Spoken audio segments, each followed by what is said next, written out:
बिस्मिल्लाहिर्रहमानिर्रहीम। मैं हूं हसन रज़ा बुखारी एडवोकेट और आप देख रहे हैं एक्सपोज टाइम न्यूज़ की नशरियात।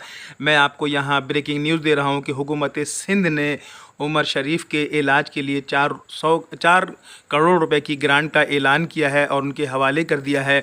और सिंध हुकूमत की जानिब से एयर एम्बुलेंस की सहूलत भी फराहम की गई है, जबकि वफाक की तरफ से अब तक उनके वीज़ा और पासपोर्ट की सहूलत फराहम नहीं की गई है। इस मौके पर मारूफ़ क्रिकेटर सईद अनवर, मारूफ़ कॉमेडियन आफ्ताब आलम और मुस्तफ़ा कुरैशी साहब ने उमर शरीफ से मुलाकात की।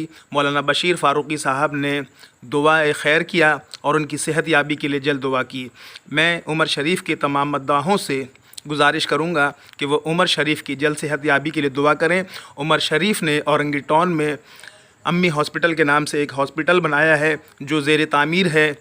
औरंगी टाउन के तमाम आवाम से उनकी जल्द सेहत याबी के लिए दुआओं की ख़ास दरख्वास्त है और इमरान खान से गुजारिश है कि पासपोर्ट और वीज़े की जल्द से जल्द उनको सहूलत फ़राहम करें ताकि वो बैरून मुल्क जाकर अपना इलाज करवा सकें। उमर शरीफ हमारे हीरो हैं और हीरो रहेंगे।